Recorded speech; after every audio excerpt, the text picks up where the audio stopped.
ان سے جنگ کرنی ہے تو ٹھیک ہے، اور نہیں جنگ کرنی ہے تو آپ کو اپنے عہدے سے برخاست کر دیا جائے گا۔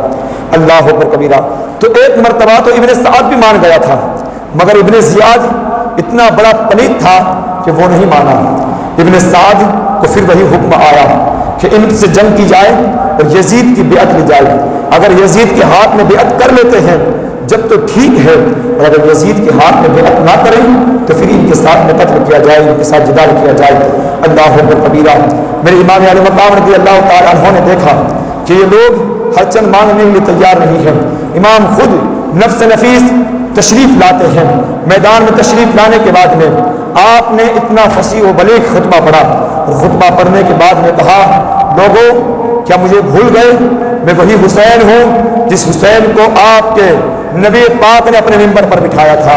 لوگوں مجھے بھول گئے ہو، میں وہی حسین ہوں جس حسین کے بارے میں نبی پاک نے فرمایا تھا، ان الحسن والحسین سید شباب اہل جنہ، حسن اور حسین جنتی نوجوانوں کے سردار ہیں۔ لوگوں تم آج مجھے بھول گئے ہو، میں وہی نواسۂ رسول ہوں جس کو نبی پاک صلی اللہ علیہ وسلم یہ فرما کر سننا کرتے تھے کہ حسن اور حسین میری دنیا کے پھول ہے۔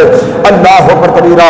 میرے امام علی مقام خطبہ ارشاد فرما رہے ہیں اور خانوادہ مصطفیٰ کے فضائل اور مناقب بیان فرما رہے ہیں، مگر جن کے دلوں کے اندر مہریں لگ چکی تھی، جن کے عقلیں ماری جا چکی تھی، جن کی آنکھوں پر پردہ پڑ چکا تھا، اور جن کو فقط مال اور دولت کا لالچ دکھ رہا تھا اور وہی ان کو نظر آ رہا تھا، انہیں امام کا خطبہ کہاں پر اثر کرتا؟ ان کے سامنے تو قرآن پاک کی آیات کریمہ بھی تھی جو امام علی مقام کی شان میں بیان کی جاتی ہے، خانوادہ مصطفیٰ کا مقام بیان فرما رہی تھی، مگر ان کے سامنے ان کے عقلوں پر پردے پڑ چکے تھے، انہوں نے ایک نے نہ سنی۔ لیکن حر بن یزید جنہوں نے پہلا دے کر امام علی مقام کو کربلا کی سرزمین تک لے کر آئے ہیں، جب انہوں نے ساری گفتگو کو سنا، ساری گفتگو سننے کے بعد میں ابن سعد سے مخاطب ہوئے، ابن سعد کیا تیرے دل پر ایک ذرہ برابر بھی نرمی نہیں آئی کہ نبی پاک کے نواز سے کیا ارشاد فرما رہے ہیں؟ کیا تمہارا دل ابھی بھی نہیں پگھلا ہے؟ اور کیا تم ابھی بھی خون حسین کے بھوکے ہو اور خون حسین کے پیاسے ہو؟ اللہ اکبر کبیرہ۔ حضرت حر بن یزید نے بہت سارے باتیں کہی، مگر کسی کے دل پر ایک بات برابر بھی ان پر رتی برابر بھی اثر نہیں ہوا۔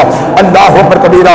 حر بن یزید امام علی مقام کی بارگاہ میں آتے ہیں اور آنے کی بارگاہ بعد میں عرض کرتے ہیں، آقا حسین یہ لوگ آپ کے خون کے پیاسے ہو چکے تھے اور میں وہی مجرم ہوں جو آپ کو وہاں سے لے کر یہاں تک آیا ہوں۔ آپ نے مجھ سے کہا تھا کہ ہمیں جانے دو، مگر مجھے معلوم نہیں تھا کہ یہ لوگ آپ کے خون کے پیاسے ہوں گے، اس لیے کہ آپ تو نبی پاک کے نواسے ہو، آپ تو خانوادہ مصطفیٰ کے شہزادے ہو، آپ کا مقام عرفہ و اعلیٰ ہے، مجھے معلوم نہ تھا یہ لوگ آپ کو شہید کر دیں گے، یہ لوگ آپ کے قتل پہ آ جائیں گے، یہ لوگ آپ کو مار ڈالیں گے۔ اگر مجھے معلوم ہوتا میں ہرگز یہاں پر نہیں آتا۔ آقا میری مجبوری کو معاف فرما دیجئے، آقا میرے اس گناہ کو معاف فرما دیجئے کہ میں یہاں پر آیا ہوں۔ اللہ اکبر کبیرہ۔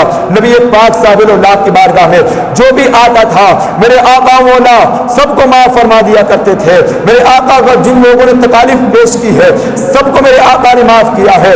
آج وہی نظام خانوادہ مصطفیٰ کے اندر بھی دیکھنے کو ملے گا۔ حر بن یزید نے نبی پاک صاحب اللہ کے نواسوں کو روکا تھا، کربلا کی سرزمین پر لینے لانے والے بھی ہوتے ہیں، لیکن جب انہوں نے معافی مانگی حضرت امام علی مقام نے ان کو معاف فرما دیا اور ان کو معافی کا پروانہ سنا دیا۔ اور لیکن جب آخری شب تھی امام علی مقام نے اپنے سارے 72 82 افراد کا جو یہ چھوٹا سا لشکر تھا سب کو جمع کیا، جمع کرنے کے بعد میں کہا کہ آپ لوگ میری وجہ سے یہاں پر آئے ہیں، آج میں آپ سے عرض کرنا چاہتا ہوں جو لوگ جانا چاہتے ہیں چلے جائیں، اس لیے کہ یزید اور یزیدی یہ لوگ میرے خون کے پیاسے ہیں، یہ اگر میرا خون بہا دیں گے تو کسی کا خون نہیں بہائیں گے، اس لیے میں چاہتا ہوں کہ آپ رات کے اندھیرے میں یہاں سے نکل جائیں، سرحدوں کو پار کر کے چلے جائیں۔ اللہ اکبر کبیرہ۔ لیکن جو ساتھ میں خانوادہ مصطفیٰ آیا تھا ان کا تو جذبہ بھی یہی تھا کہ ہم جس حسین کے ماننے والے ہیں ایسے ہی نہیں ماننے والے ہیں جیسے کوفہ کے ماننے والے تھے کہ بڑی عزت و آبرو کے ساتھ میں بلایا تھا اور بلانے کے بعد میں پھر دھوکہ دھڑی کر دی، ایسے ہم نہیں ہیں، ہم تو حسین کے نام پر اپنی جانیں قربان کر دیں گے، جس طرح نبی پاک صاحب اللاق نے حسین کے نام پر اپنے بیٹے ابراہیم کو قربان کیا تھا، اسی طرح ہم اپنے نام حسین کے نام پر اپنی جانیں قربان کر دیں گے۔ یہ ان کا جذبہ تھا، یہ ان کا جذبہ تھا۔ اللہ اکبر کبیرہ۔ سب نے بیک زبان کہا. کسی نے کہا ابا حضور ہم سے یہ نہیں ہو سکے گا. کسی نے کہا چاچا حضور ہم سے یہ نہیں ہو سکے گا. کسی نے کہا ہم سے یہ ہرگز نہیں ہو سکے گا حسین کہ ہم آپ کو تنہا تنہا یہاں پر چھوڑ کے چلے جائیں، اس لیے کہ ہماری رگوں کے اندر جب تک کہ خون باقی ہے ہم حسین پر ایک آنچ بھی نہیں آنے دیں گے. چلے جائے کہ ہم حسین کو چھوڑ کر چلے جائیں، ہم سے ہرگز برداشت نہیں ہوگا. جب تک ہمارے رگوں میں خون ہے حسین کو کوئی تکلیف نہیں پہنچا سکتا ہے، حسین کو کوئی بھی اذیت نہیں پہنچا سکتا ہے. اللہ اکبر کبیرہ. اس طرح جب میرے امام علی مقام نے خطبہ دیا اور خطبہ دینے کے بعد میں خان وادے والوں کا اور جو 2 لوگ ساتھ میں آئے تھے محبت کرنے والے، ان کا جب شہادت کا جذبہ دیکھا اور شوق دیکھا تو امام علی مقام نے عرض کیا کہ اب ایک رات بچی ہے، جتنا اپنے رب کو راضی کرنا چاہتے ہو راضی کر لو، جتنے سجدے کرنے چاہتے ہو سجدے کر لو. سارے اہل بیت اطہار نے رات کے اندھیروں میں کسی نے مصلی بچھا دیا، کسی نے چادریں بچھا دی، کسی نے وہ ریگستان پر کربلا کے ریگستان پر سجدہ کیا اور سجدے کرنے کے بعد میں سجدے کا وہ لطف اٹھایا، وہ اللہ کی بارگاہ میں عبادتیں کی، وہ لذتیں اٹھائی کہ پوری رات سجدے کرتے رہے، پوری رات اللہ کی بارگاہ میں عبادتیں کرتے رہے. یوں جب پوری رات نکل جاتی ہے اور صبح کا سفیدہ نمودار ہوتا ہے، نماز فجر امام علی مقام کے پیچھے ادا کی جاتی ہے. امام نے جب نماز فجر ادا فرمائی، نماز فجر ادا فرمانے کے بعد میں اب کیا ہوتا ہے، پھر امام علی مقام آتے ہیں، آنے کے بعد میں خطبہ ارشاد فرماتے ہیں، مگر ان لوگوں کے دلوں پر کوئی بھی اثر نہیں ہوتا ہے. حر بن یزید نے کہا آقا حسین یہ آپ کے خون کے پیاسے ہیں اور میں مجرم ہوں کہ میں آپ کو یہاں پر لے کر آیا تھا، لہٰذا آپ مجھے معاف فرمائیے، اور یہ لوگ آپ کے خون کے پیاسے ہیں.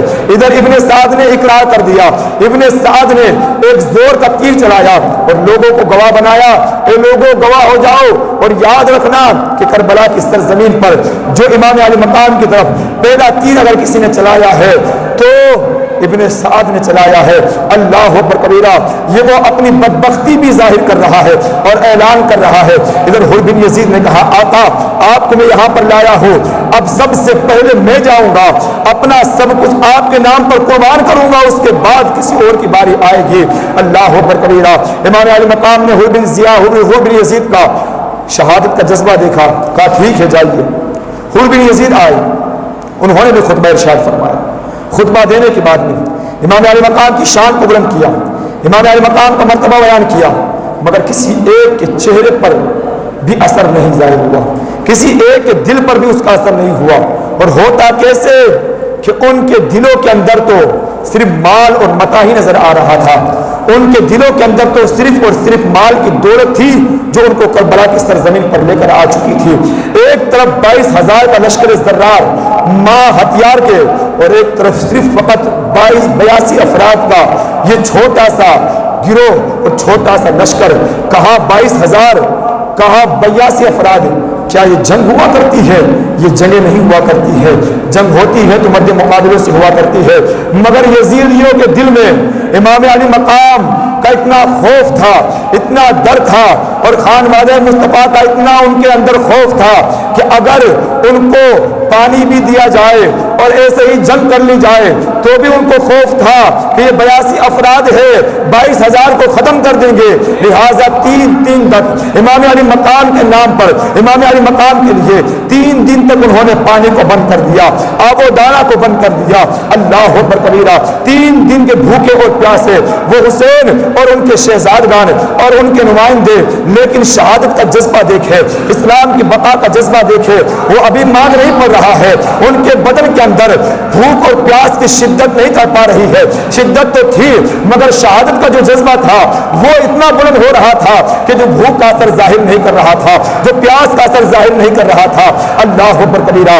صبح کے سفید نمودار ہوتی ہے، جنگ کا آغاز ہوتا ہے. حر بن یزید آتے ہیں جنگ کے اندر، جنگ ہونے لگتی ہے، باقاعدہ جنگ ہوتی ہے. اس طرح حر بن یزید بہت سارے یزیدیوں کو سے لڑتے ہیں، جنگ کرتے ہیں، بہت سارے سارے لوگوں کو مارتے ہیں اور مارنے کے بعد میں خود بھی شہید ہو جاتے ہیں۔ انا للہ و انا الیہ راجعون۔ اس طرح جب امام علی مقام رضی اللہ تعالیٰ عنہ کے بارگاہ سے اب دو دو تین تین کر کے لوگ آنے لگے، ادھر سے بھی بڑے بڑے بہادر صرف کوفہ کے نہیں ملک شام سے بھی بلائے تھے، ملک عراق سے بھی بلائے تھے، افغانستان سے بھی بلائے تھے، بڑے بڑے بہادروں کو بلایا گیا تھا حسین بن یزید، حسین بن علی کو قتل کرنے کے لیے، حسین بن علی کو مارنے کے لیے، حسین بن علی کو شہید کرنے کے لیے، اس لیے کہ وہ جانتے تھے کہ ان کے رگوں کے اندر مصطفیٰ کریم کا خون ہے، ان کی رگوں کے اندر مولائے کائنات کا خون ہے۔ یہ بھوکے حسین اگر ہمارے سامنے آ جائے تو ہمیں کاٹ کر رکھ دیں گے، اس لیے ان کا خوف ایسا تھا۔ بڑے بڑے بہادروں کو بلایا، بہر کیف جنگ ہوتی رہی، ادھر سے بھی لوگ قتل ہوتے رہے، ادھر سے بھی شہید ہوتے رہے، بہت دیر تک جنگ چلتی رہی۔ لیکن جب میرے آقا حسین کے ساتھ میں جتنے لوگ آئے تھے جو خاندان کے علاوہ تھے، سب یکے بعد دیگر شہید ہوتے گئے، اور ایسے شہید نہیں ہوئے، ایک ایک ساتھ میں نہ جانے کتنے کتنے لوگوں کو لے کر قتل کیا، پھر جامِ شہادت پیا۔ لیکن 22,000 کا لشکر کہاں ایک آدمی لڑتا تھا، چاروں طرف سے تیر چلا کرتے تھے، چاروں طرف سے بھالے چلا کرتے تھے، چاروں طرف سے نیزے چلا کرتے تھے، تو ایک شخص کہاں تک مقابلہ کر سکتا تھا؟ لیکن آخر کیا ہوتا ہے؟ آخر یہی ہوتا ہے کہ جب امام علی مقام کی بارگاہ میں حضرت قاسم آتے ہیں اور قاسم آنے کے بعد میں عریضہ پیش کرتے ہیں، اب اپنے چچا جان کی بارگاہ میں وہ قاسم آتے ہیں جو امام علی مقام امام حسن مجتبی کے شہزادے ہیں، 17 سال کے،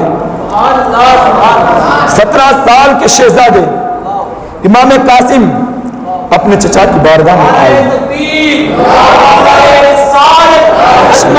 شان مصطفیٰ دین اسلام شہدائے کربلا تاجدار امام حسین خاندان اہل بیت شہدائے کربلا سارے حیدری۔ امام قاسم آئے، آنے کی باری کا عرضہ پیش کیا۔ میرے حسین نے کہا قاسم کیا کہتے ہو؟ کیا میں اپنے بھائی حسن کی آخری نشانی اپنی آنکھوں کے سامنے اس کی لڑتی ہوئی جوانی دیکھ لوں؟ اللہ اکبر کبیرہ۔ حسین قاسم یہ مجھ سے نہیں ہو سکے گا، آپ میرے بھائی کی آخری نشانی ہو، آپ میرے بھائی کی آخری نشانی ہو۔ اب بعض روایتوں میں آتا ہے امام قاسم نے اپنے ہاتھ سے ایک رکاوٹ نکالا، ایک تعویذ نکال کر دیا امام علی مقام کو، یہ انوار البیان کے اندر ذکر کی گئی روایت، ایک تعویذ نکال کے دیا۔ امام علی مقام نے تعویذ کو پڑھا، تعویذ میں لکھا تھا بیٹے حسن بیٹے قاسم، جب تمہارے اوپر سب سے زیادہ مشقت میرے بھائی حسین پر جب سب سے زیادہ مشقت کے پہاڑ توڑے جائے، جب ان پر سب سے زیادہ ظلم و جفا کیے جائے، تو اس وقت اپنے ہاتھ کا تعویذ اتار کر دیکھنا اور میرے حسین کے نام پر اپنے آپ کو قربان کرنے کے لیے تیار رہنا۔ جب وہ تعویذ کھولا گیا اور تعویذ کے اندر یہ بات لکھی دیکھی تو پھر امام علی مقام نے کہا کہ قاسم اب میں تمہیں اجازت دیتا ہوں، اس لیے کہ میرے بھائی کی یہ وصیت ہے، میں نے اپنے بھائی کی ایک ایک بات کو مانا ہے ان کی زندگی کے اندر، اب ان کے جانے کے بعد میں یہ بات نہیں ٹھکرا سکتا، تمہارا ذوق شہادت میں دیکھ رہا ہوں، آپ جائیں میدان کربلا کے اندر۔ دعائیں دے کر امام قاسم کو رخصت کیا جاتا ہے۔ امام قاسم جیسے ہی میدان کربلا میں آئے، لوگوں نے دیکھا، لوگ کیا دیکھتے ہیں، ایسے حسین و جمیل تھے امام قاسم، ایسا لگتا تھا کہ چاند کی چاندنی امام قاسم کے چہرے میں آ چکی ہے، سورج کی روادانی امام قاسم کے چہرے میں آ چکی ہے۔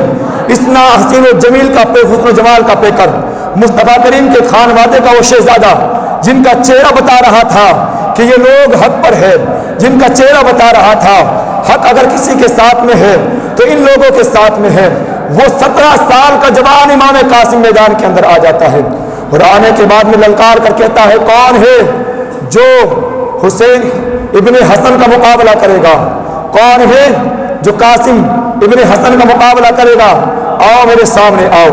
ابن سعد نے عراق کا بڑا بادشاہ، عراق کا بڑا پہلوان جس کی پہلوانی مشہور تھی، جس کا نام ارزق ہے، اس کو کہا کہ آپ جائیں اور قاسم کا مقابلہ کریں۔ اس نے کہا یہ تو میری توہین ہے، یہ تو 17 سال کا نوجوان بچہ ہے، اس کے سامنے میں کیسے جاؤں گا؟ کہا یہ 17 سال کا نوجوان بچہ نہیں ہے، اس کی رگوں کے اندر امام مولا کائنات کا خون ہے، خون، اس لیے آپ اس کو ہلکا نہ سمجھیں۔ لیکن ابن سعد کی بات نہ مانی۔ ارزق نے کہا ابھی میں اپنے بیٹے کو بھیجتا ہوں، وہ ان کو ڈھیر کر کے آ جائے گا۔ اللہ اکبر کبیرہ۔ ارزق نے اپنے بیٹے بہادر کو بھیجا، بڑا بہادر تھا وہ بھی، آیا۔ امام علی مقام کے شہزادے امام قاسم سے جنگ ہوتی ہے، جنگ ہوتی رہی، لیکن ایک بار ایسا کیا کہ ارزق کے بیٹے کو زمین کے اندر ڈھیر کر دیا، ڈھیر کر دیا، جہنم کے اندر پہنچا دیا۔ ارزق نے دیکھا، فوراً اپنی عزت بچانے کے لیے دوسرے بیٹے کو بھیج دیا۔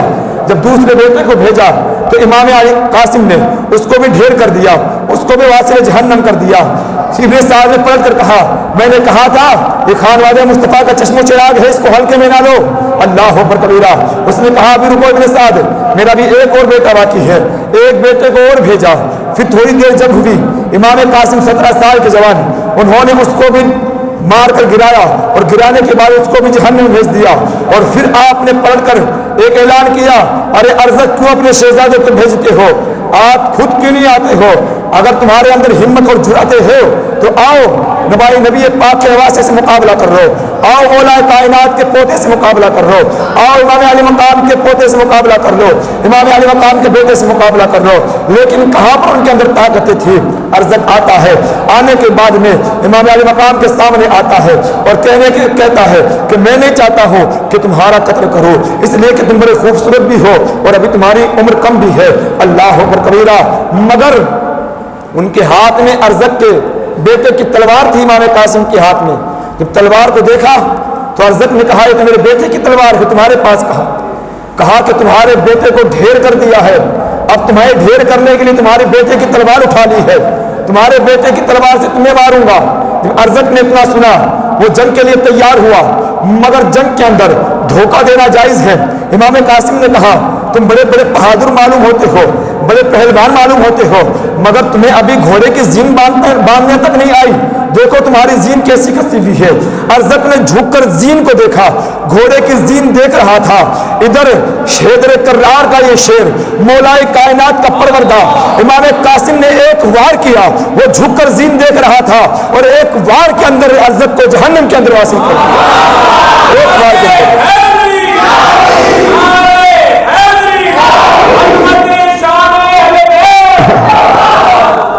اس طرح ارزق کو بھی ڈھیر کیا۔ اب جب دیکھا کہ کوئی آنے کے لیے تیار ہی نہیں ہے، آپ خود یزیدی فوج کے اندر گھس جاتے ہیں۔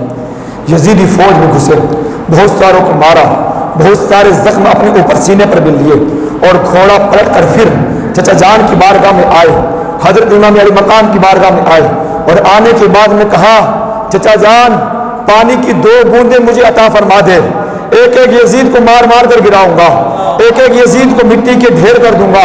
اللہ اکبر کبیرہ۔ کیسا ان کے اندر جذبہ تھا، 3 دن کے بھوکے پیاسے ہیں مگر جذبہ دیکھے، ہمتیں دیکھے، طاقتیں دیکھے۔ اللہ اکبر کبیرہ۔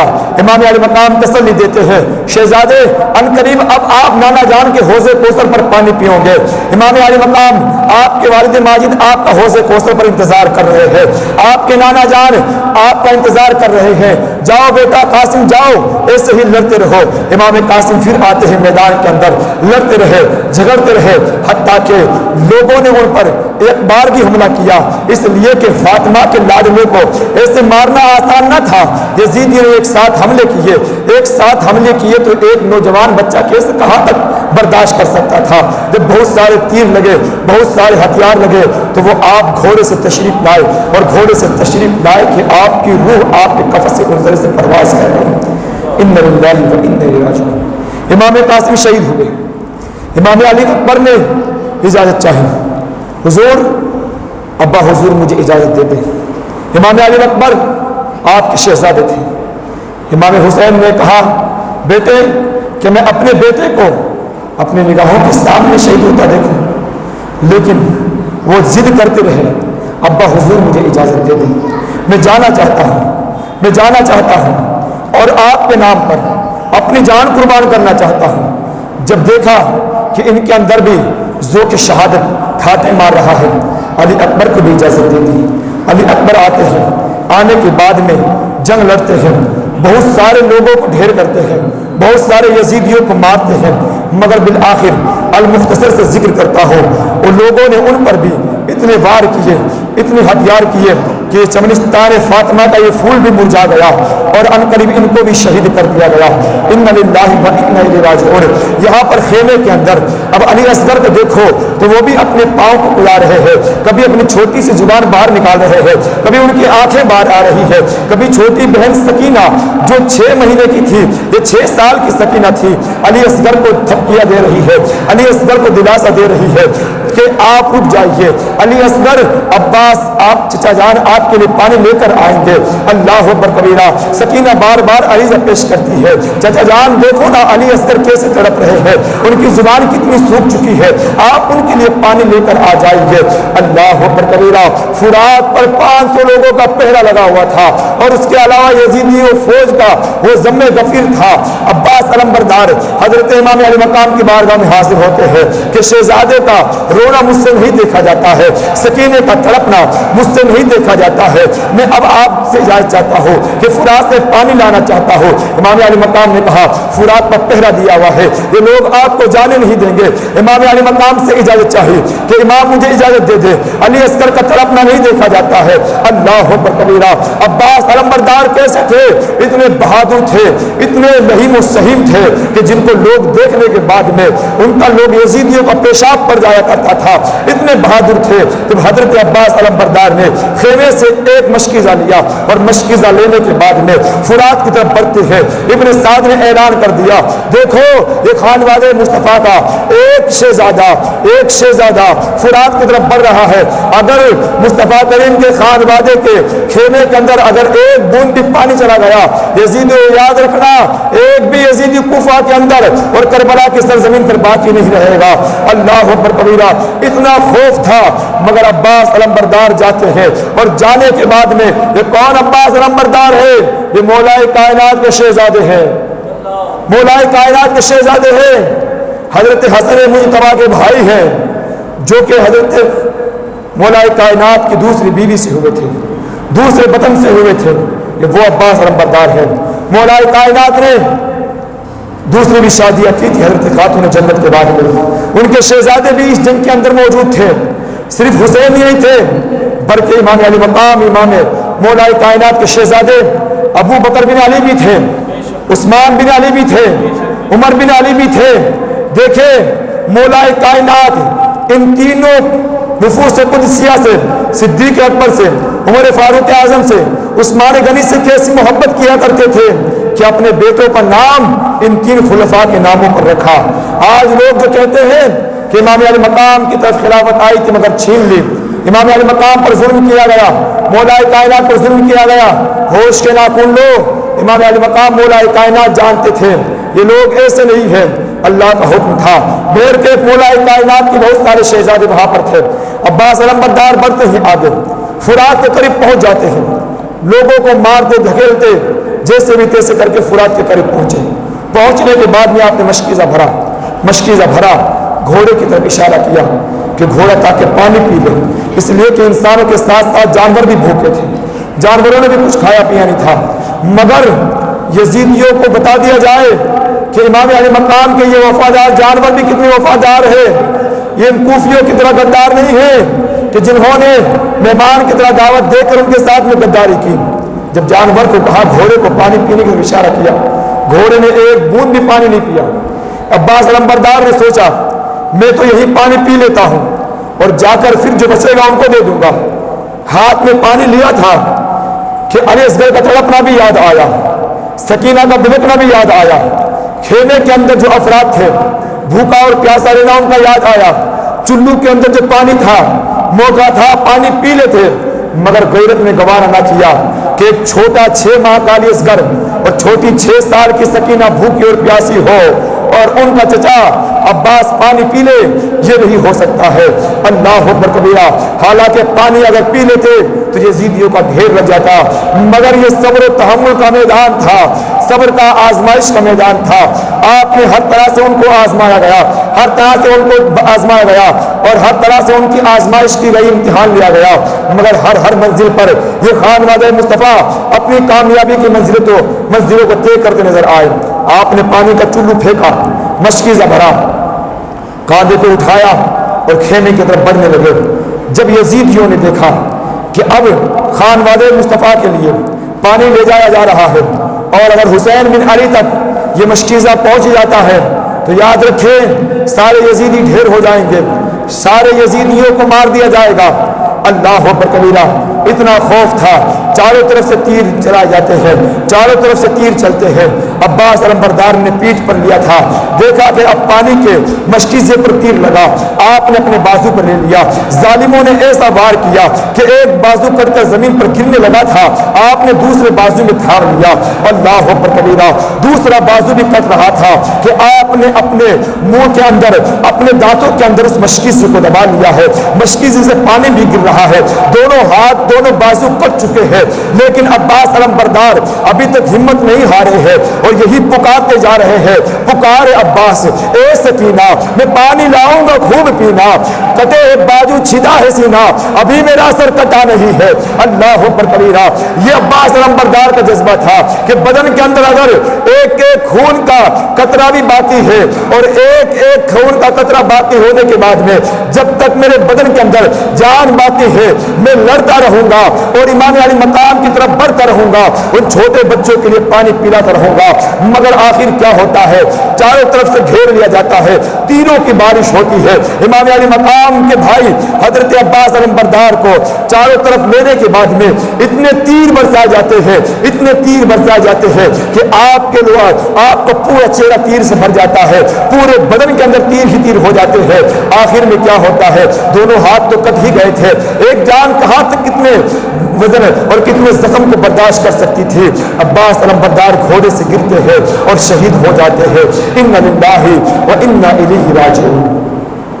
امام علی مقام آتے ہیں، آنے کے بعد میں اپنے جوان بھائی کا لاشا اٹھایا، لاشا اٹھانے کے بعد میں جب لے کر آئے، لاشا اٹھانے کے بعد میں میدان کربلا کی سرزمین پر آئے، کربلا کی سرزمین اندر اپنے خیمے میں لائے اور لانے کے بعد دیکھا اب کبھی سفینہ آتی ہے چچا جان کو ہلاتی ہے کہ چچا جان آپ تو پانی لینے کے لیے گئے تھے، کیا ہوا؟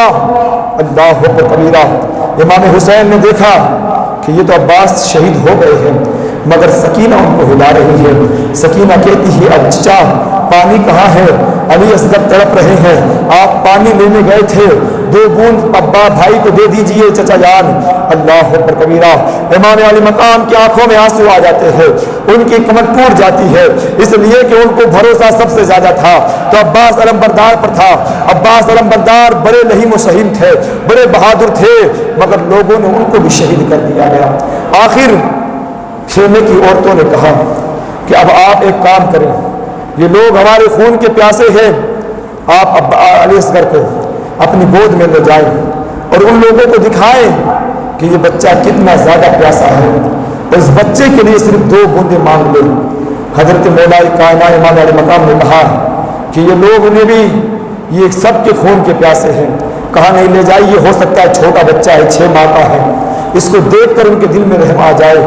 اللہ اللہ، امام علی مقام نے اپنے شہزادے کو ہاتھوں میں لیا، ہاتھوں میں لے جانے کے بعد میں جب جنگ کے میدان میں آئے اور آنے کے بعد میں کہا کہ تم لوگ میرے خون کے پیاسے ہو، میں تمہارے سامنے حاضر ہوں، مگر میرا 6 ماہ کا چھوٹا بچہ جس نے تمہارا کچھ بھی نہیں بگاڑا ہے، اگر تمہیں شکوہ ہے تو مجھ سے ہے، تمہیں اگر معاملات ہے تو مجھ سے ہے، میرے 6 ماہ کے بچے علی اصغر نے تمہارا کچھ نہیں بگاڑا ہے، کم سے کم اس بچے پر تو ترس کھاؤ۔ اللہ اکبر کبیرہ، امام علی مقام ایک ایک کو مخاطب کر رہے تھے، ان کوفہ والوں کو جن کے نام سے خط آئے تھے، جنہوں نے محبتوں کا پیغام دے کر بھیجا تھا، آپ آئے کوفہ کی سرزمین پر۔ امام علی مقام ایک ایک کو مخاطب کرتے رہے کہ تو نے کیا خط نہیں بھیجا تھا؟ کیا تیرے نام سے خط نہیں آیا تھا؟ کیا تو نے یہ نہیں کہا تھا کہ ہم تمہارے ہاتھ پر بیعت کر لیں گے، تمہارے ساتھ محبت کا اظہار کریں گے؟ یہ ساری باتیں ہو رہی تھی، مگر ایک ظالم جس کو فقط مال کی دولت تھی، مال کی دولت کا لالچ تھا، اس نے ایک تیر چلایا، ایسا تیر چلایا کہ وہ تیر ہوا کے اندر آ کر علی اصغر کے پورے حلقوم سے پار ہو کر امام علی مقام کے بازو کے اندر پیوست ہو جاتا تھا۔ ان للہ و انا الیہ راجعون۔ یہ کیسے لوگ تھے، کلمات نبی پاک کا پڑھتے تھے، مگر امام علی مقام کو شہید کرنے کے لیے ان کا کیسا دل کھل چکا تھا، کیسے ان کے اندر ہمت آ چکی تھی کہ نواسہ رسول کو شہید کرنے کے لیے، اور ایسی شہادت کے تڑپا تڑپا کر ان کو مارا جا رہا ہے۔ لیکن یاد رکھے یزیدیوں کو یہ پیغام امام علی مقام نے کربلا کی سرزمین پر بھی دیا کہ لوگوں یاد رکھو، کیا سمجھتے ہو، قاسم کی لٹتی ہوئی جوانی میں نے اپنی آنکھوں سے دیکھی، عباس علمبردار کو شہید ہوتے اپنی آنکھوں سے دیکھا، اور علی اکبر کا جنازہ خود اپنے ہاتھوں سے اٹھایا، اور اب علی اصغر کی باری آئی ہے تو تیر نکالتے ہیں، تیر پھینکا، خون کا پھوارا اچھلتا ہے آسمان کی طرف۔ حسین عرض کرتے ہیں مولا یہ تو ایک علی اصغر ہے، ایک علی اصغر، اگر ہزاروں علی اصغر بھی ہوتے تو مولا حسین تیرے نام پر ایک ایک علی اصغر کو قربان کرتا چلا جاتا، کروں تیرے نام پہ جان فدا، نہ بس ایک جان تو جہاں فدا، نہیں دو جہاں سے بھی جی بھرا، کروں کیا کروڑوں جہاں نہیں۔ اللہ پر کبیرہ، مولا یہ تو ایک علی اصغر ہے، ہزاروں علی اصغر تیرے نام پر قربان کر دوں گا، مگر تیرے نانا تیرے محبوب کا دیا ہوا دین اور اپنے نانا جان کی شریعت کو بچانے کے لیے میں سب کچھ تو کر سکتا ہوں، مگر دین مصطفیٰ کے ساتھ سمجھوتا نہیں کر سکتا۔ اللہ پر کبیرہ، امام علی مقام آتے ہیں حجرے کے اندر، آنے کے بعد میں کہا لو یہ لوگ اس کے بھی بھوکے کے پیاسے تھے، چھوٹے سے بچے پر بھی ترس نہیں آیا، خیمے کے اندر کوہرام بچ جاتا ہے، عورتیں رونے لگتی ہے، چاروں طرف لاشیں ہی لاشیں ہیں، حسن و جمال کے پیکر اور ایسے ایسے حسن و جمال کے پیکر تھے، سب کو انہوں نے شہید کر دیا۔ لیکن بات دیگر بالآخر خانوادہ مصطفیٰ کے ایک ایک شہزادوں کو شہید کیا۔ اب جب باری آئی امام علی مقام کی، خود کی باری آئی ہے، تو امام علی مقام نے کہا، اب خانوادوں کو عورتوں سے کہا کہ اب مجھے جانے کی اجازت دی جائے، اب میں خود جاتا ہوں، اور اب جب میں چلا جاؤں گا یہ لوگ تمہارے ساتھ کچھ بھی نہیں کریں گے، اس لیے کہ یہ لوگ میرے خون کے پیاسے ہیں، یہ میرے خون کے بھوکے ہیں۔ اللہ اکبر کبیرہ، خیمے کے اندر ایک ہنگامہ برپا تھا، ایک ہنگامہ برپا تھا کہ فاطمہ کے لادنے کا آخری دیدار ہے، حشر کا ہنگامہ برپا ہے، نیال اہل بیت۔ اللہ اکبر کبیرہ، چاروں طرف سے رونو پکار کی آواز ہے۔ مولا حسین نے اپنے نانا جان کا امامہ شریف لیا، اپنے سر پر باندھا، جبہ مبارک پہنا، اور اپنی والدہ ماجدہ کی چادر پاک کو لی اور اپنے کمر پر باندھی، اپنے والد ماجد کی ذوالفقار حیدری کو لیا۔ ذوالفقار حیدری لینے کے بعد میں آپ گھوڑے کے پر زین دے کر آخری سلام پیش کرتے ہیں۔ آخری سلام پیش کرنے کے بعد میں آپ کربلا کی سرزمین کی طرف رخصت ہوتے ہیں۔ فاطمہ کے لاڈلے کا آخری دیدار ہے، حشر کا ہنگامہ برپا ہے، نیال اہل بیت۔ امام علی مقام نے آخری سلام کیا، چاروں طرف سے رونو پکارے کی آواز آ رہی تھی۔ ادھر امام زین العابدین جو شدید بخار کے اندر تڑپ رہے تھے، اتنا بخار تھا، اتنا بخار تھا کہ کبھی گشی طاری ہوتی تھی، کبھی ہوش آتا تھا، کبھی گشی طاری ہوتی تھی، کبھی ہوش آتا تھا، یعنی ان کی طبیعت اتنی زیادہ ناساز تھی، اٹھنے اور بیٹھنے والی ہمت بھی نہیں تھی، مگر کربلا کا سارا منظر اپنی نگاہوں سے دیکھ رہے تھے۔ اللہ اکبر کبیرہ، لیکن امام زین العابدین بھی کہتے ہیں، ابا حضور پہلے مجھے جانے کی اجازت دے دیجئے، مجھے جانے کی اجازت دے دیجئے، جب میں چلا جاؤں تو پھر آپ جانا، اس لیے کہ میرے ہوتے ہوئے میں آپ کو جانے نہیں دوں گا۔ کون کہہ رہا ہے؟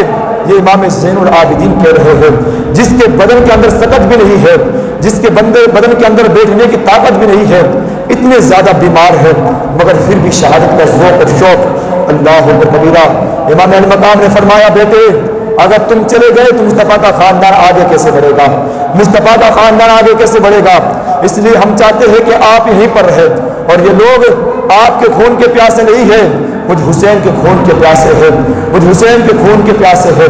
امام علی مقام میدان کارزاز میں آتے ہیں، اور آنے کے بعد میں خطبہ ارشاد فرماتے ہیں، اے لوگوں یاد رکھو اور پہچانو مجھ حسین کو، ایک موقع اور ہے کہ اگر اب بھی تم اپنی باتوں سے رجوع کر لیتے ہو اور اگر اب بھی تم مان جاتے ہو تو میں تمہیں کل قیامت کے دن اپنے نانا جان کے حوض کوثر سے تمہیں میں جام پلا دوں گا اور اپنے نانا جان کی جنت تمہیں دلا دوں گا۔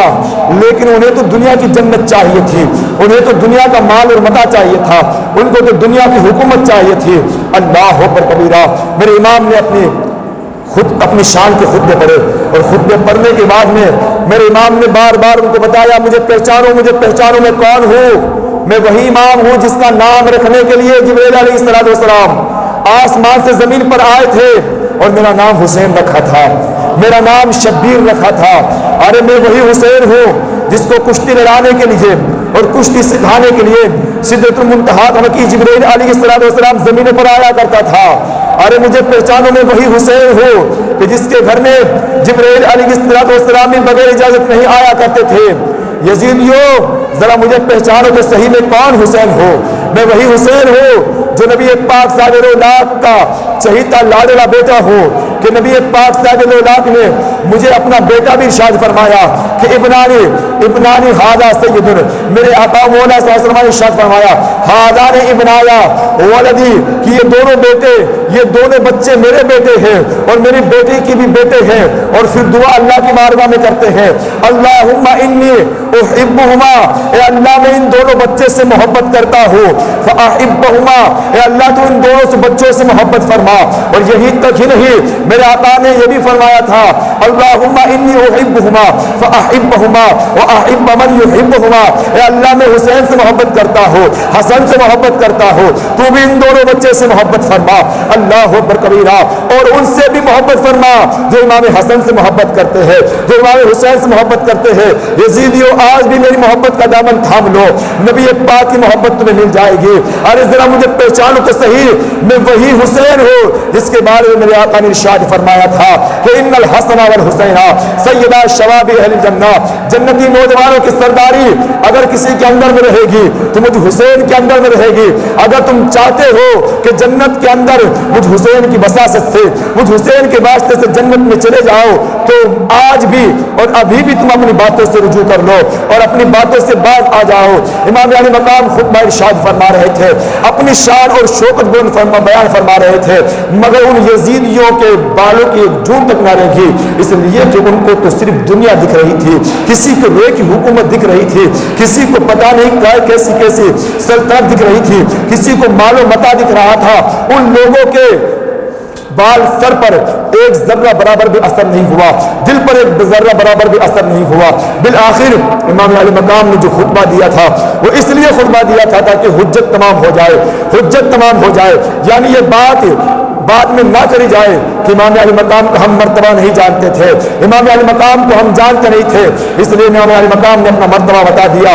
آخر میں چلتے چلتے آپ نے یہ بات پیش کر دی، ارے یہ ساری باتیں اگر تمہیں سمجھ میں نہیں آتی ہے تو بتاؤ کائنات کی روئے زمین پر پورے سے لے کر پچھم تک، پچھم سے لے کر اتر تک، اور اتر سے لے کر دکھن تک پورے روئے زمین پر مجھے ایسا شخص بتا دو جو نبی پاک کا نواسا ہو میرے علاوہ۔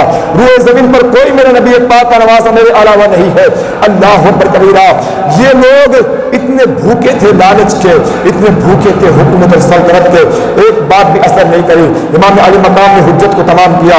اب آپ نے ارشاد فرمایا جب تمہیں یہ باتیں سمجھ میں نہیں آتی ہے اب آؤ جو کرنا ہے کرو، تو ادھر سے اب ایک دوسرے کا منہ تک رہے ہیں کہ آگے بڑھے تو کون آگے بڑھے، وہ ادھر اشارہ کر رہا ہے، ابن سعد ادھر اشارہ کر رہا ہے، شمر اس کو اشارہ کر رہا ہے، خولی اس کو اشارہ کر رہا ہے، آپس میں بڑے بڑے بہادر ایک دوسرے کو اشارہ کر رہے ہیں، مگر کسی ایک کی بھی جرأت نہیں ہو پا رہی ہے کہ امام علی مقام کے سامنے آ کر مقابلہ کر لے، امام علی مقام کی آنکھوں میں آ کے ڈال کے مقابلہ کر لے۔ کیوں؟ اس لیے کہ وہ جانتے تھے یہ امام علی مقام یہ تنہا نہیں ہے، ان کی رگوں کے اندر مولا کائنات کا خون دو رہا ہے، ان کے رگوں کے اندر مصطفیٰ کریم کا خون دو رہا ہے، اور یہ حسین یہ معمولی ذات نہیں ہے، یہ نبی پاک کا چہیتا حسین ہے۔ اس کی مدد کے لیے فرشتے بھی آیا کرتے تھے، اللہ فرشتے بھی آ سکتے ہیں۔ لوگوں کے دلوں کے اندر امام علی مقام کا خوف تھا، ایک بھی آگے بڑھنے کے لیے تیار نہیں تھا، کسی کی بھی ہمت نہیں ہو رہی تھی۔ بالآخر شمر نے بہت سارے لوگوں کو مجبور کیا، لوگوں کو آر دلائی، ان کو شرمسار کیا، ان کو نادم اور پشیماں کیا، تب جا کر لوگ اپنی بہادری دکھانے کے لیے آگے آئے۔ جیسے جیسے لوگ آگے آتے تھے، ذوالفقار حیدری ہواؤں میں لہراتی تھی، اوپر چلتی تھی اور نیچے آتی تھی تو یزید ڈھیر ہوتا نظر آتا تھا۔ اللہ اکبر کبیرہ، نہ جانے کتنے یزیدیوں کو امام علی مقام نے ذوالفقار حیدری سے جہنم کے اندر پہنچا دیا تھا۔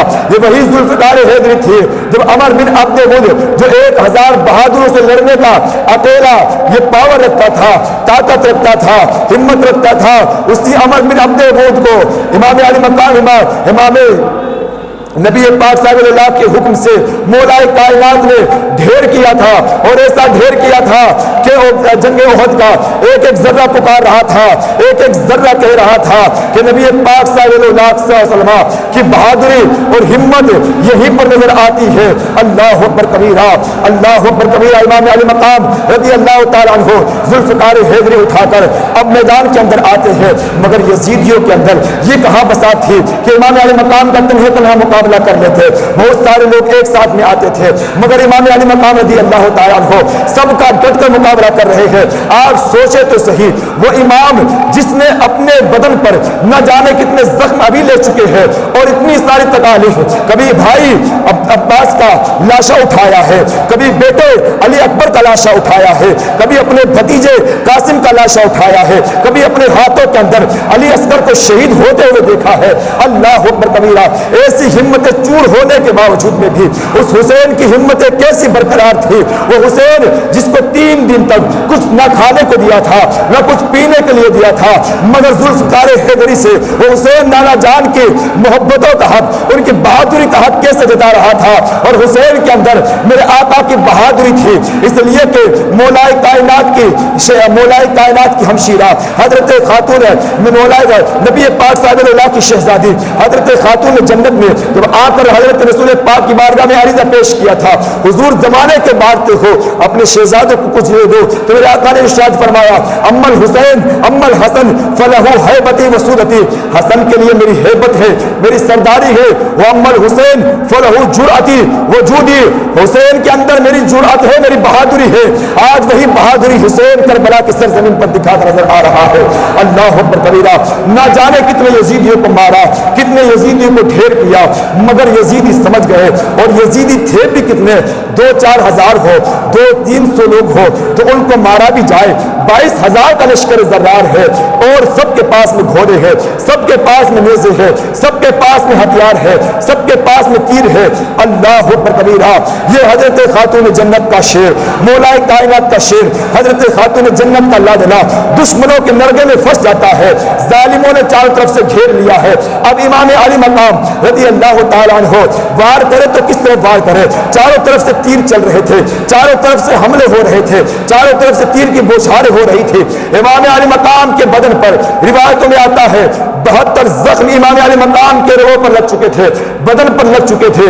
بالآخر کیا ہوتا ہے، بدن زخموں سے چور چور ہو جاتا ہے۔ امام علی مقام رضی اللہ تعالیٰ عنہ جیسے ہی گھوڑے سے زمین پر تشریف لاتے ہیں تو سجدے والی کیفیت تھی، آپ سجدے کے اندر تھے۔ کھولی نام کا شخص آگے بڑھتا ہے، اور آگے بڑھنے کے بعد میں امام علی مقام رضی اللہ تعالیٰ عنہ کا سر تن سے جدا کر دیتا ہے۔ انا للہ و انا الیہ راجعون۔ امام علی مقام رضی اللہ تعالیٰ عنہ نے جو سجدہ کیا اور جو سجدے کے اندر سر کٹا، آپ کو میں بتا دیتا ہوں، شریعت کا مسئلہ یہ ہے کہ جب انسان نماز کے ارادے سے نکلتا ہے تو گویا وہ نماز کے اندر ہے، جب تک نماز پڑھتا ہے مسجد میں ہے گویا وہ نماز کے اندر ہے، جب تک نماز پڑھ رہا ہے وہ جب تک سلام نہ پھیر لے جب تک نماز کے اندر ہے۔ لوگوں نے دیکھا تھا امام علی مقام کو سجدہ کرتے ہوئے، مگر سجدے سے سر اٹھاتے ہوئے نہیں دیکھا تھا، سجدے سے سر اٹھاتے ہوئے نہیں دیکھا تھا۔ گویا کہ امام علی مقام نے اپنے نانا جان کی اس تربیت کو بھی زندہ کیا کہ نبی پاک صاحب اولاد نے کہ جب امام علی مقام نبی مسجد نبوی شریف میں آتے تھے، نبی پاک کبھی رکوع میں ہوتے تھے کبھی سجدے میں ہوتے تھے، تو امام علی مقام سجدے کی حالت میں میرے آقا کی پشت پر بیٹھ جایا کرتے تھے، تو میرے آقا ان کو ہٹاتے نہیں تھے، سجدے کو لمبا کرتے تھے، سجدے کو لمبا کرتے تھے، زمانے کو اور امام علی مقام کو پیغام دے رہے تھے، تربیت دے رہے تھے۔ حسین جس طرح آج میں تمہاری خاطر سجدے کو لمبا کر رہا ہو، کل کربلا کی سرزمین پر تمہیں اسی طرح امت کی خاطر سجدے کو لمبا کرنا ہے، اور ایسا سجدہ کر کے دکھانا ہے، ایسا سجدہ کر کے دکھانا ہے کہ لوگ سجدے میں جاتے تو تمہیں دیکھے مگر سر اٹھاتے نہ دیکھے۔ اللہ اکبر کبیرہ۔ لوگوں نے دیکھا امام علی مقام نے سجدہ تو کیا ہے، سجدے سے سر نہیں اٹھایا ہے۔ اللہ اکبر کبیرہ۔ امام علی مقام و نواسۂ رسول، ان ظالموں نے امام علی مقام کو بھی شہید کر دیا۔ چاروں طرف خوشیوں کا ہنگامہ برپا یزیدیوں کے درمیان۔ امام علی مقام رضی اللہ تعالیٰ عنہ کے سر مبارک کو نیزے پر اٹھا لیا گیا، رات کا اندھیرا ہوا، سر مبارک کو لے جانے کے بعد میں گھر مبارک تو یہیں پر ہے، سر مبارک کو اب ابن زیاد کے کوفہ کے اندر لے جایا جا رہا تھا، اور لے جانے کا طریقہ کیا تھا؟ نیزے پر امام علی مقام کا سر تھا اور چاروں طرف سے جشن منا کر لے جایا جا رہا تھا۔ اللہ اکبر کبیرہ، میں آپ سے پوچھنا چاہتا ہوں، آج کائنات کی اس دھرتی پر سب سے بڑا اگر المناک کوئی واقعہ پیش آیا ہے تو کربلا کی سرزمین پر پیش آیا ہے۔ کیوں؟ اس لیے کہ حسین کی شہادت سے خاتون جنت کو بھی تکلیف ہوئی ہے، حسین کی شہادت سے مولا کائنات کی تکلیف ہوئی ہے، حسین کی شہادت سے خود نبی پاک صاحب الاولاد کو بھی تکلیف ہوئی ہے، تو سید الانبیاء کی تکلیف سب سے بڑھ کر تکلیف ہے۔ اس لیے کہا جاتا ہے کہ کائنات کی سرزمین پر جو سب سے بڑا المناک واقعہ ہے وہ کربلا کی سرزمین کا واقعہ ہے۔ اللہ اکبر کبیرہ، امام علی مقام کو ان یزیدیوں نے ان کے سر کو اٹھایا اور کوفہ کی طرف بڑھے۔ اب رات کا اندھیرا ہے، رات کا اندھیرا تھا، مگر میں آپ کو چلتے چلتے یہ بھی بتا دوں، امام علی مقام مجبور نہیں تھے، امام علی مقام مجبور نہیں تھے، وہ صبر و تحمل کا دامن تھامے ہوئے تھے۔ لوگ یہ نہ سمجھے کہ امام علی مقام مجبور تھے، ان کے اندر طاقت اور ہمت نہیں تھی، نہیں، امام علی مقام اگر چاہتے تو فرات چل کر امام علی مقام کے قدموں پر آتا، امام علی مقام اگر چاہتے تو آسمان ٹوٹ کر بھی برستا، امام علی مقام اگر چاہتے تو میرے امام علی مقام کے ایک ٹھوکر پر نہ جانے کتنے چشمے جاری ہوتے، مگر امتحانوں کے درسگاہوں میں چٹن نہیں کی جاتی ہے، مدد نہیں مانگی جاتی ہے، صبر و تحمل سے کام لیا جاتا ہے۔ لیکن امام علی مقام نے اسی میدان کربلا میں لوگوں کو دکھا دیا تھا کہ حسین بے بس نہیں ہے، اس لیے کہ حسین نے اپنی بچت کے لیے خیمے کے ارد گرد ایک کھڈا کھود کر اور اس کے اندر آگ لگا دی تھی تاکہ کوئی یزیدی اندر نہ آ پائے۔ جنگ شروع ہونے سے پہلے تو ایک یزیدی نے یہ کہا تھا، دیکھو حسین نے دوزخ میں جانے سے پہلے اپنی جہنم کے دنیا کے اندر ہی آگ لگا دی۔ جب یہ جملہ اس نے کہا، امام علی مقام پر بڑا ناگوار گزرا۔ آپ کے ساتھی نے کہا اگر اجازت ہو تو ایک تیر ماروں اور اس کو گرا دوں۔ امام علی مقام نے کہا نہیں، اللہ کی بارگاہ میں ہاتھ اٹھائے اور کہا مولا اس کو دوزخ کی آگ سے پہلے دنیا کی آگ دکھا دیں۔ وہ گھوڑے پر بیٹھا تھا، اس کے گھوڑے سے پاؤں پھسلا، گھوڑے کے اندر اس کا رکاب کے اندر پاؤں پھنسا، گھوڑا بھاگتا ہوا اس کو اس آگ کے اندر قریب لے کر آتا ہے اور آگ کے قریب لانے کے بعد میں اس کو اس آگ میں ڈال دیتا ہے جو خیمے کے پاس جل رہی تھی۔ اس شخص نے امام علی مقام کے لیے برا کہا تھا، مگر ہوا یہ کہ وہ شخص خود اس آگ کے اندر جل گیا۔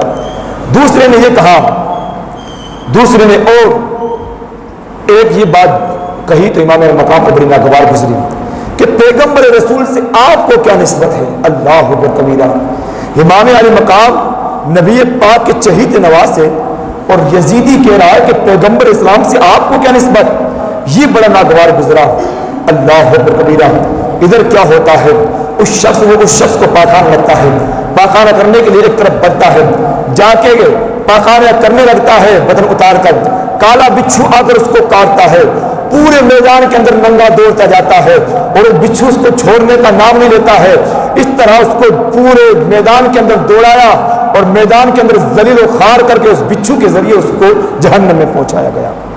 اس طرح میرے امام نے بتا دیا کہ میں مجبور نہیں ہوں، میں اگر دامن تھاما ہوا ہوں تو صبر و تحمل کا دامن تھاما ہوا ہوں، اور میرے نانا جان نے مجھے جو پروان چڑھایا ہے، جو تعلیم دی ہے، آج کی خاطر دی ہے، آج کے لیے اور آج کی آبیاری کے لیے، دین کے بقا کے لیے اور آج کا دن دیکھنے کے لیے میرے آقا نے مجھے پروان چڑھایا ہے۔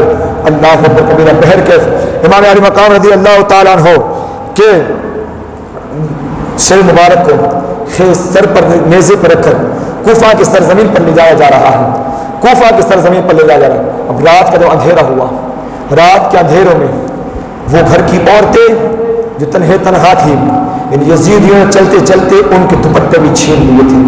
اللہ اکبر کبیرہ، ان رات کے اندھیروں میں عورتوں نے آ کے دیکھا، لاشوں کو سنبھالا، جس کو دیکھنا تھا دیکھا، جس کو تلاش کرنا تھا تلاش کیا، لیکن پھوٹ پھوٹ کر رات گزاری اور وحشت کی رات گزاری، اور رات گزارنے کے بعد میں وہ عورتیں بھی اب کیسی بے بس ہو چکی تھی۔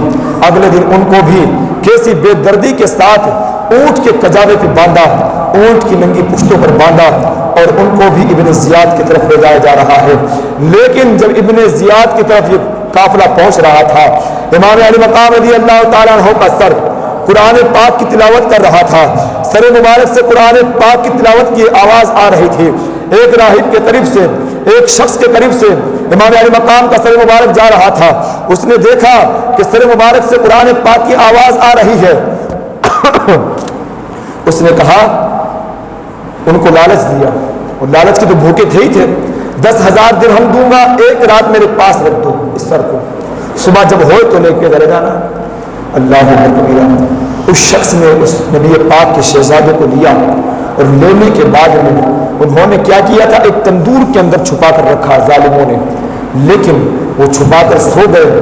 اب یہ دیوانہ رات میں اٹھتا ہے، اٹھنے کے بعد میں اس سر مبارک کو نکالتا ہے، نکالنے کے بعد میں نبی پاک کے شہزادے کا سر مبارک دھوتا ہے، چہرہ صاف کرتا ہے، آنکھیں صاف کرتا ہے، اور سر کے آنکھوں سے جو بھی چہرے پر خون جمع ہوا تھا سب کچھ ہٹاتا ہے، اور ہٹانے کے بعد میں چہرے کی زیارت میں مشغول ہو جاتا ہے۔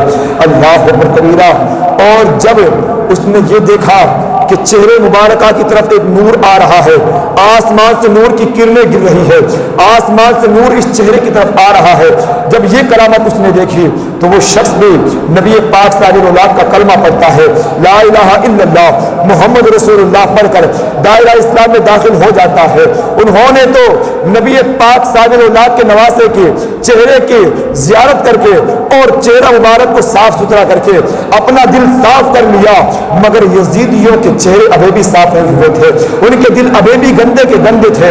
صبح کی جب سفید نمودار ہوئی، 10,000 درہم دیے ان کو، لے کے آگے بڑھے، تو تھوڑے دور پر پہنچے تھے، وہ سارے کے سارے درہم کھوٹے ہو گئے، جو درہم سونے کے تھے وہ کھوٹے ہو کر بدل گئے۔ اللہ اکبر کبیرہ۔ تو جس کو جو جیتنا تھا اس نے تو ایمان کی دولت جیت لی، مگر یہ پیسوں کے لالچی ان کو دنیا میں بتا دیا گیا کہ تمہاری یہ دولت تمہاری دنیا کے اندر بھی تمہارے کام نہیں آئے گی، اور جو تم نے تکلیف نواز رسول کو پہنچائی ہے یہ تم نے اپنے دوزخ کو مول خرید لیا ہے۔ اللہ اکبر۔ اس طرح ابن زیاد کے کوفے کے اندر یہ لوٹا پیٹا قافلہ پہنچا، ابن زیاد کی بارگاہ میں پاس تشت کے اندر سجا کر نبی پاک کے نواسے کا چہرہ رکھا گیا۔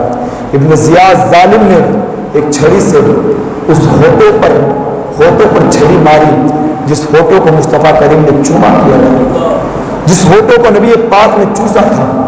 ایک صحابی رسول جو کمزور تھے لڑکھڑاتے ہوئے اٹھے اور کہا، ظالم تجھے سمجھ میں نہیں آتی ہے کہ تو کس کو مار رہا ہے؟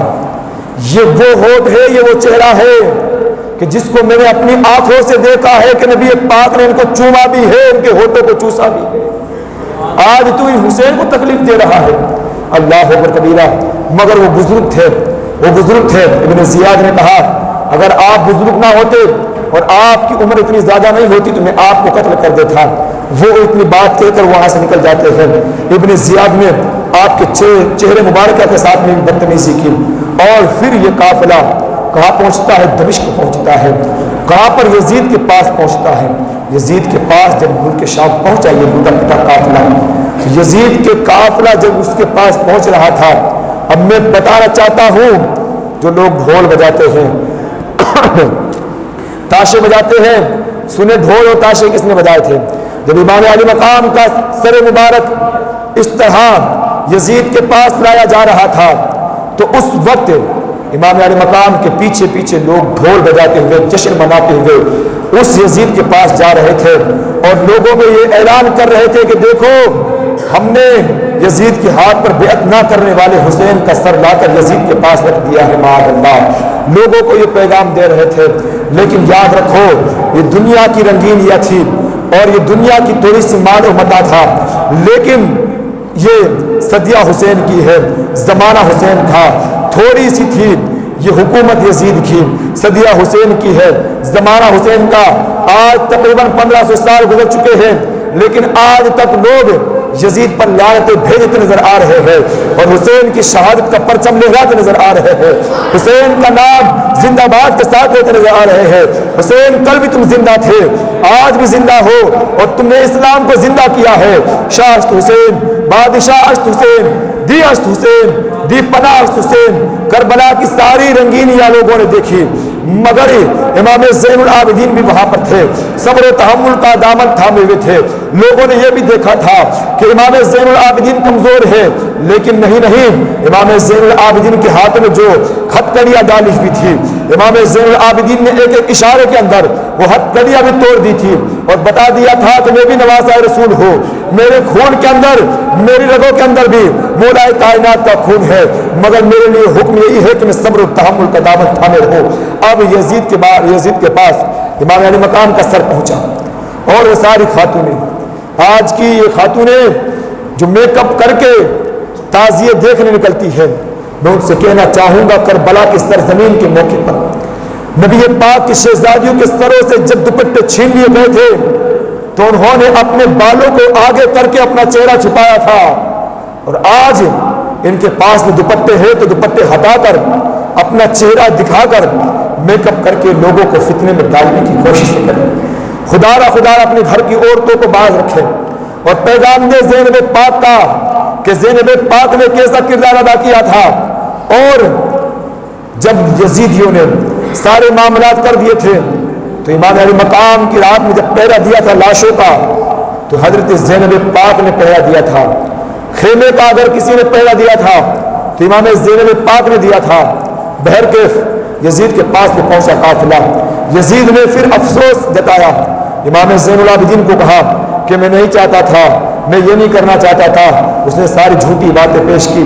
حضرت امام زین العابدین سنتے رہے، آپ نے کچھ بھی نہیں کہا۔ بالآخر یزید نے ایک صحابی رسول جو بشیر نام کے تھے اور کوفہ کے اندر سب سے پہلے تھے، جب امام مسلم وہاں پہنچے تھے اور امام مسلم کے ہاتھوں پر لوگوں نے بیعت کی تھی اور انہوں نے ان کے ساتھ میں ہمدردی کی تھی، اس لیے ابن زیاد نے ان کو ہٹا کر خود مسلط ہوا تھا۔ وہ آج یزید کے سامنے تھے، یزید جانتا تھا یہ اہل بیت اطہار کے خیر خواہ ہیں۔ اس صحابی رسول کے ساتھ لوگ 30 افراد کو لیا اور 30 افراد کو لینے کے بعد میں کہا یہ کربلا کا جو قافلہ ہے ان کو ان کے منزل مقصود تک پہنچا دیا جائے۔ اللہ اکبر کبیرہ، آپ سوچیں کہ جو قافلہ نبی پاک صلی اللہ کی بارگاہ میں پہنچ رہا تھا، مدینہ المنورہ کے اندر خبر پہنچ چکی تھی کہ اب یزید کے سامنے سے وہ قافلہ مدینہ المنورہ پہنچ رہا ہے۔ مدینے کے ایک گھر کے اندر ہنگامہ پڑتا تھا، ایک ایک گھر کے اندر سنگاتا تاری تھا۔ کیوں؟ اس لیے کہ وہاں پر یہ خبر مشہور ہو چکی تھی۔ اور یہ خبر مشہور کیسے ہوئی تھی؟ اس لیے کہ میرے آقا نے پہلے ہی خبر دیتی تھی اور حضرت جبرائیل علیہ السلام نے آ کر وہ شیشی دی تھی جس کے اندر کربلا کی سرزمین کی مٹی تھی، اور ام سلمہ سے کہا تھا کہ جب یہ مٹی خون سے تبدیل ہو جائے تو سمجھ لینا نواسہ رسول شہید ہو گیا ہے۔ ام سلمہ نے اس مٹی کو دیکھ کر پہچان لیا تھا کہ آج نبی پاک کا نواسہ شہید ہو چکا ہے۔ اس لیے پورے مدینہ المنورہ کے اندر یہ سارا شور مچ چکا تھا کہ نبی پاک کے شہزادے شہید ہو چکے ہیں۔ اب یہ لٹا پٹا قافلہ مدینہ المنورہ آ رہا ہے۔ اللہ اکبر کبیرہ، وہ زینب پاک، وہ شیر بانو، یہ گھر کی خاتون شرمسار ہوتی جا رہی تھی، اس لیے کہ ان کے پاس میں اوڑھنے کے لیے دوپٹے نہیں تھے، اور مدینہ المنورہ کے اندر ان کا مقام یہ تھا کہ ان کے چہرے سے دوپٹے نہیں عطا کرتے تھے، ان کے بالوں سے دوپٹے نہیں اترا کرتے تھے۔ اب یہ رات کے اندھیرے کے اندر مدینہ المنورہ میں یہ جب پہنچا قافلہ، سارے لوگ سب سے پہلے نبی پاک کی بارگاہ میں حاضر ہوئے۔ حاضر ہونے کے بعد میں سب سے پہلے امام زین العابدین نے عرض کیا، نانا حضور آپ کو نبی پاک صلی اللہ کی بارگاہ میں عرض کرتے ہیں، آپ کو ابا حضور نے سلام عرض کیا ہے اور آپ کی بارگاہ میں سلام پیش کیا ہے، اور یہ اتنا کہنا تھا کہ قبر کربلا کی سرزمین سے لے کر اب تک امام زین العابدین جو صبر و رضا کا پیکر بن کر اپنی زبان کو خاموش کیے ہوئے تھے، جیسے ہی نانا جان کی بارگاہ میں آئے اتنے پھوٹ پھوٹ کر روئے، اتنے پھوٹ پھوٹ کر روئے کہ جس کی انتہا نہ رہی۔ نانا جان کی قبر سے لپٹتے ہیں، روتے ہیں، سارے معاملات سناتے ہیں، فریادیں کرتے ہیں، اور اتنا روئے کہ امام زین العابدین اس کے بعد پوری زندگی ہنسے نہیں ہے، پوری زندگی رو کر گزاری ہے۔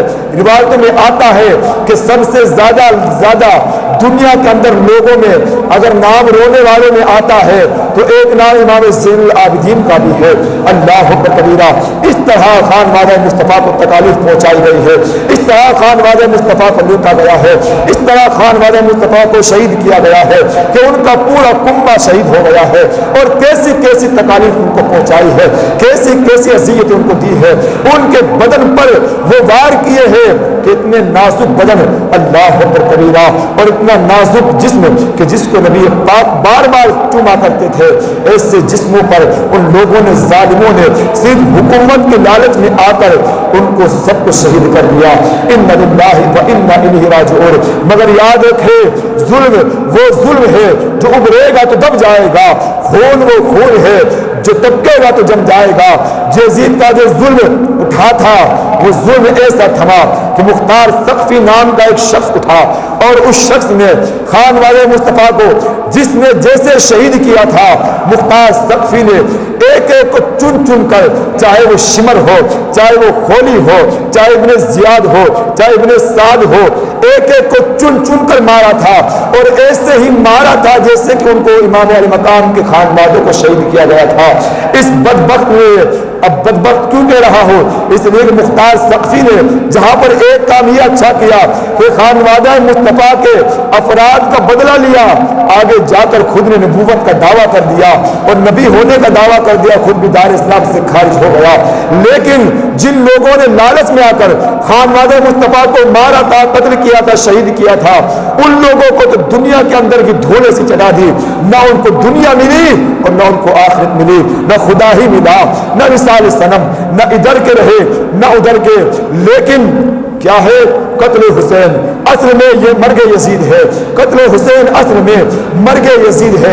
اسلام زندہ ہوتا ہے ہر کربلا کے بعد، اسلام زندہ ہوتا ہے ہر کربلا کے بعد۔ شاہ است حسین، بادشاہ است حسین، دی است حسین، دی پناہ است حسین، سرداد ناداد دست در دست یزید، حقاق بنائے لا الہ است حسین۔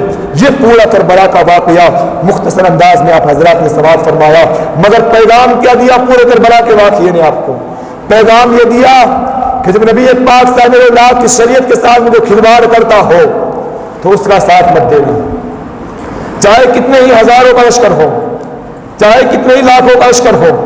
جب نبی پاک صلی اللہ علیہ وسلم کی شریعت کی محافظت کو نہیں کر پاتا ہے تو آپ کو اس کا ساتھ نہیں دینا ہے۔ اور نبی پاک صاحب اللہ کی شریعت کی بقا کی خاطر آپ کو خود کو بھی اٹھنا ہے، اور جو لوگ اٹھے ہوئے ہیں ان کا ساتھ بھی دینا ہے۔ امام علی مقام خود بھی اٹھے تھے، اور امام علی مقام کا ساتھ لوگوں نے دیا تھا اور بتا دیا تھا کہ حق کا ساتھ دینا یہ ہمارا اول ترین فریضہ ہے۔ اللہ کی بارگاہ میں دعا ہے کہ مولا تعالیٰ ہمیں ان تمام شہیدان کرب و بلا کا صدقہ عطا فرمائے، اور انہی کے نقش قدم پر چلنے کی توفیق و رفیق عطا فرمائے، اور انہوں نے جو اپنے خون سے اسلام کو سینچا ہے، اسلام کی آبیاری فرمائی ہے، اس کا صدقہ ہمیں بھی عطا فرمائے۔ ہماری رگوں کے اندر بھی شہادت کا جذبہ عطا فرمائے، ہماری رگوں کے اندر بھی اسلام کے نام پر اپنا تن من دھن آل اولاد قربان کرنے کا حوصلہ جذبہ عطا فرمائے، اور ان تمام تر نفوس قدسیہ کے فضائل اور مناقب سے ہم تمام کو حصہ عطا فرمائے۔ اللہ کی بارگاہ میں دعا ہے کہ مولا تعالیٰ پچھلے جمعہ سے لے کر اب تک کے جو بھی بیانات ہوئے، اس بیانات میں اگر کوئی ایسی موضوع روایت یا ایسا کوئی معاملہ یا ایسا کوئی واقعہ یا ایسی کوئی روایت جو خلاف شرع تھی یا پھر واقعے کے برخلاف تھی، اگر میری زبان سے سرزد ہوئی، اب حضرات کو گواہ بناتا ہوں اور توبہ کرتا ہوں، استغفر اللہ ربی من کل ذنب واتوب الیہ۔ اب حضرات میرے ساتھ مل کر پڑھیں لا الہ الا اللہ محمد رسول اللہ صلی اللہ تعالی علیہ وسلم، وآخر دعوانا الحمدللہ رب العالمین۔ السلام علیکم ورحمۃ اللہ وبرکاتہ۔ اب حضرات ایک دو منقبت پاک سے بات کریں، پھر اس کے بعد فاتحہ اور پھر صلاۃ و سلام۔